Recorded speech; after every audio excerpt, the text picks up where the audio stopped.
Welcome back to the Hidden History and Biblical Mystery channel. Today we embark on a journey through America's rich and complex past. America is known for its wealth of Egyptian symbolism, as well as symbols from various other nations with biblical ties. We find ourselves surrounded by a landscape dotted with relics that invite us to question the established narratives of history.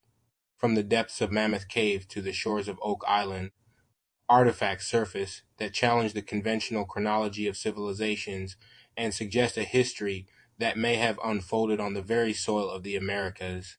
Nestled in the heart of Kentucky, Mammoth Cave harbors not just geological wonders, but also the mysterious Fawn Hoof Mummy, found in an upright position with artifacts. This mummy has ignited debates over potential links between Native American cultures and distant civilizations. The Spirit Cave mummy, uncovered in 1940 in Nevada's Spirit Cave, is North America's oldest known human mummy, dating back roughly 9,400 years.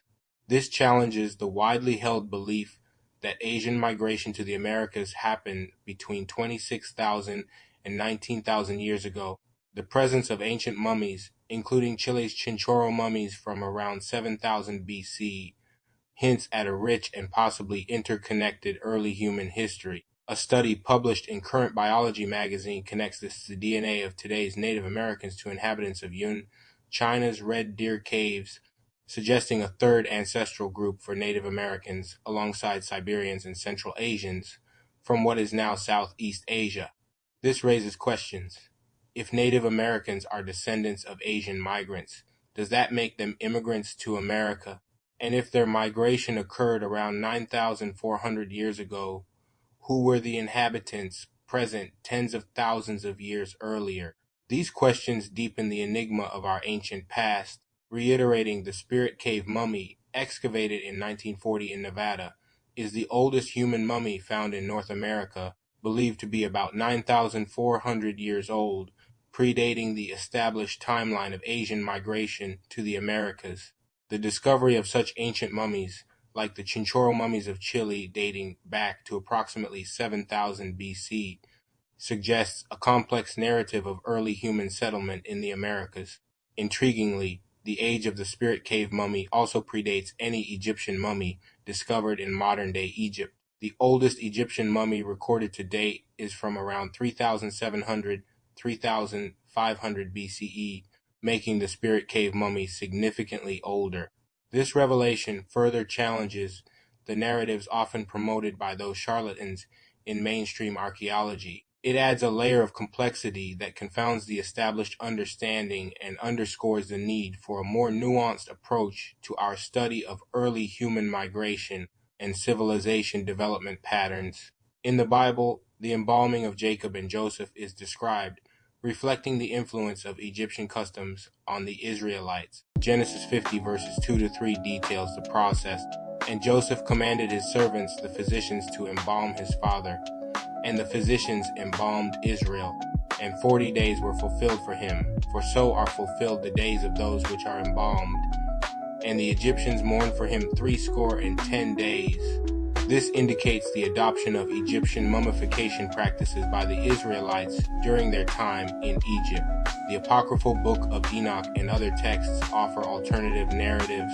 While they do not explicitly mention mummification, they speak of Enoch's vast knowledge, which some believe could have included such practices. Theories suggest that patriarchs like Enoch or Abraham might have influenced Egyptian mummification, although these are not supported by mainstream historical evidence. The Spirit Cave mummy in particular provides a glimpse into the deep past of North America and invites us to explore the diverse narratives of human history.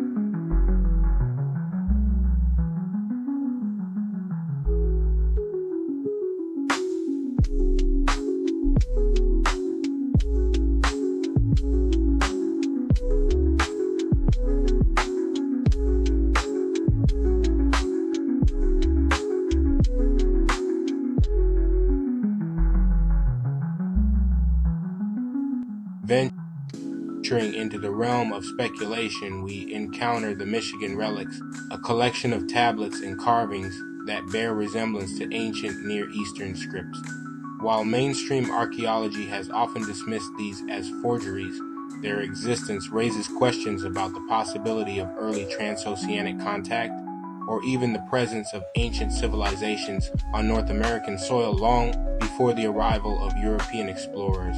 In the southeastern United States, the Savannah River site in South Carolina has yielded carbonized plant remains alongside artifacts with radiocarbon tests indicating a presence of humans in North America at least 50,000 years ago. 3. This predates the last ice age and suggests a much earlier human activity than traditionally believed. The Cooper's Ferry site in Idaho unveils stone tools and artifacts dating back 16,000 years, hinting at an even earlier settlement of the continent. The White Sands footprints provide further evidence, suggesting humans were present toward the end of the last ice age. Turning our gaze southward, we find artistic artifacts reshaping our understanding of ancient creativity in the region, with findings such as sculpted figurines and communal drums. Genetic studies indicate interactions between Polynesian populations and coastal Western South American peoples around 1200 CE.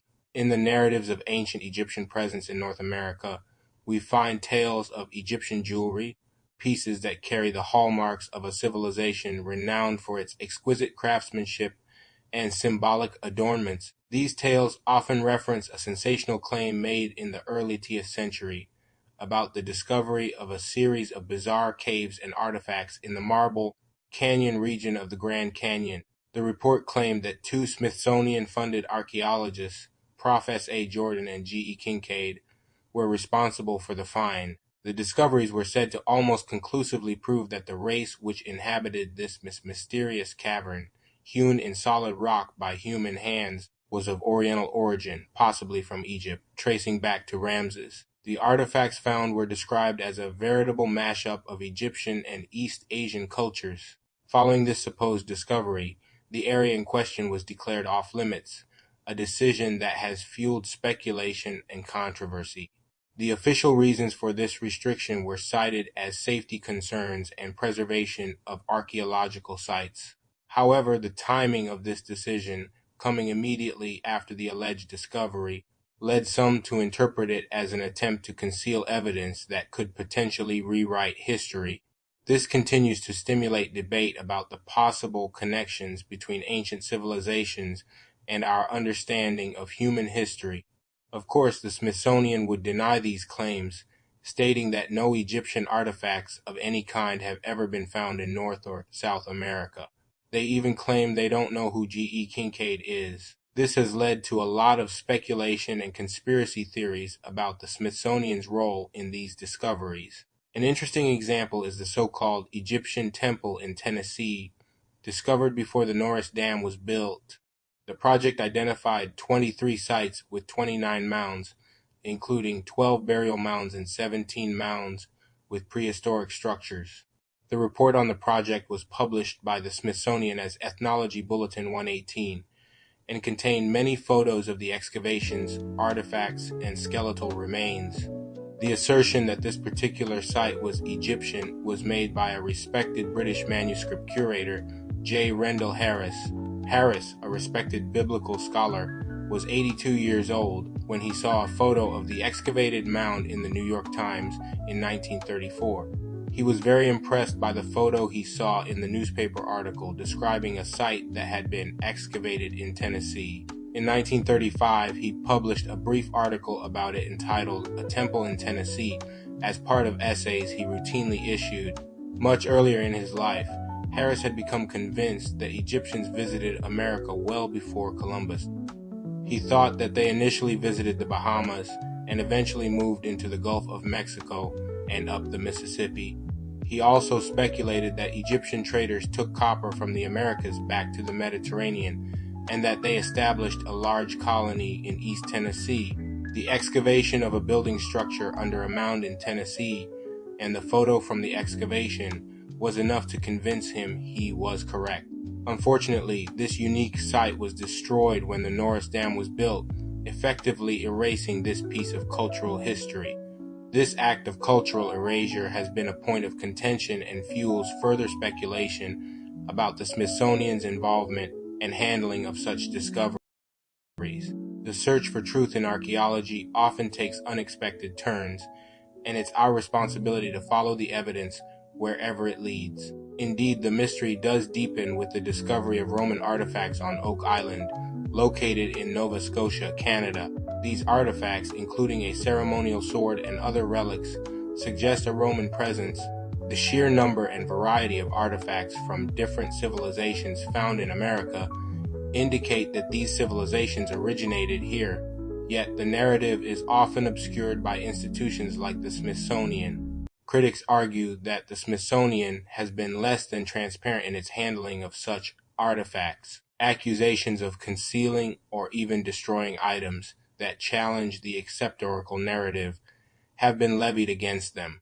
These findings, if authentic, could rewrite the story of human migration and cultural exchange, revealing a world far more interconnected than previously imagined. The Bat Creek inscription, unearthed by Smithsonian archaeologist John W. Emmert, has sparked interest due to its ancient Hebrew script, suggesting a connection to the Israelites. This artifact, found in Tennessee, was initially misidentified, but later revealed its true significance when properly oriented. And the bottom line is that the weathering of the inscription is very old. And the only way that that could happen is because it's documented that it was found in 1889.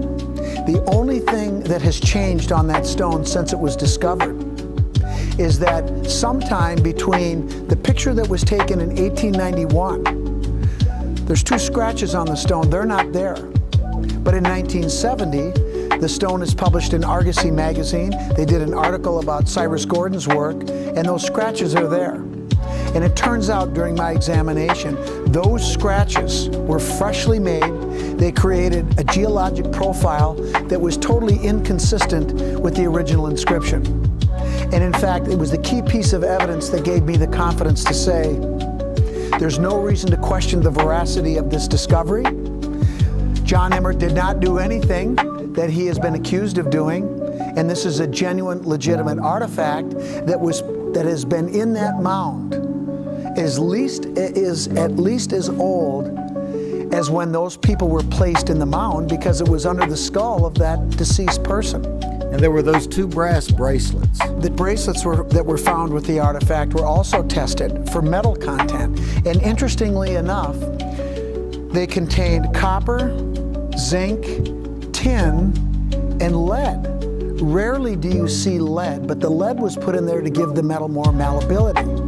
But the ratio of the 2 bracelets, together with samples that were tested of 1st and 2nd century Jewish bronze work in the Mediterranean, were so statistically close, it's unbelievable. I've looked at many things across this country. There is a myriad of artifacts and sites, pre-Columbian artifacts and sites that date back thousands of years from people that were here from other continents, mostly from across the Atlantic, but people came across the Pacific as well. But how on earth?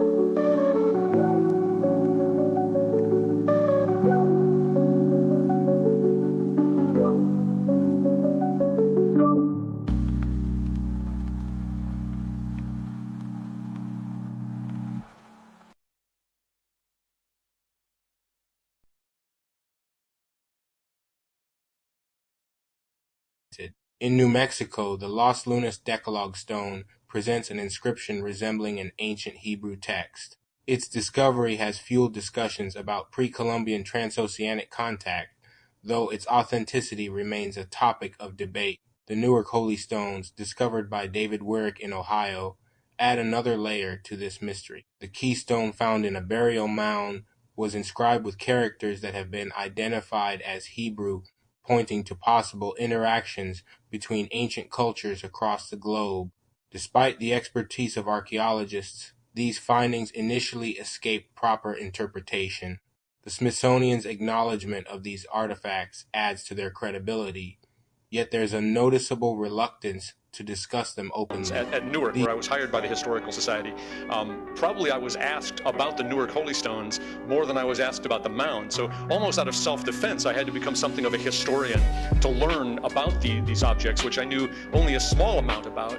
And it's really become a fascinating mystery story for me tonight. And I probably have more information than you really would care to know about the Newark Holy Stones, but it's been such a compelling story for me, and it's wonderful to have the opportunity to be able to share it with some people. The mounds and earthworks of ancient America and ancient Ohio in particular have been an interesting mystery for people forever, since European Americans first came to this region and discovered these magnificent monuments. The Native Americans that were living here at the time that the Europeans arrived didn't know anything about them. For the most part, when European Americans asked Native Americans, their main answer was, "We don't know, they were here when we got here." And for most of the groups, that was probably quite literally true, because the Native American tribes that were living in Ohio in prehistoric times, just before the arrival of the Europeans, had been devastated by European American diseases. And then, before they had fully recovered from that, the Iroquois drove them out or killed the ones living in the Ohio area to claim this area for their hunting territory. And then the tribes that did eventually move in, that we associate with Ohio, like the Delaware and the Shawnee and the Wyandot, they moved in only much later, after the Iroquois influence declined and sort of left a vacuum here. And for example, the Delaware Indians, they came originally from the Delaware Valley of New Jersey, and they were pushed west by the oncoming Europeans. So when they were asked by European Americans when they arrived, who built the mounds, their perfectly natural response was, "We don't know, they were here when we got here."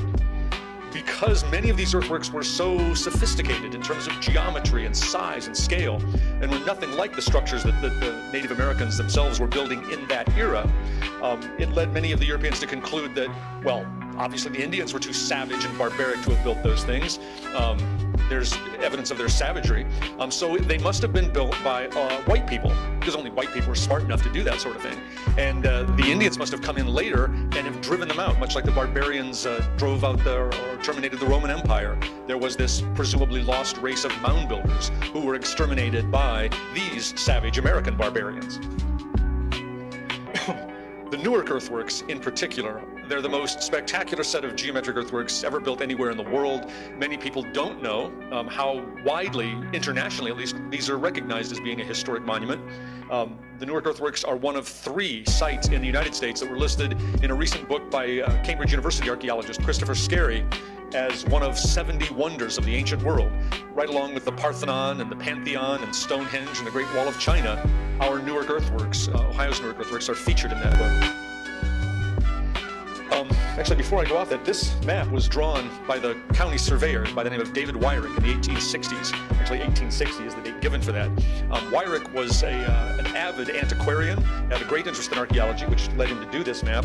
But in addition to the surveying, he also conducted excavations to try to prove his theory. It wasn't just his theory, but he was a particular champion of the notion that it was the lost tribes of Israel that had built these earthworks, not Romans or Chinese or anybody else. And in one of those excavations, he discovered this artifact, which isn't quite that big. It's probably only about 6 inches high. It became known as the Keystone because some local masons in Newark decided that it was a Masonic artifact, but it quite clearly had Hebrew writing on each of its 4 faces. I don't read Hebrew, but one of these faces said the Holy of Holies. One of them said the Law of the Lord. I'm not sure what the others said.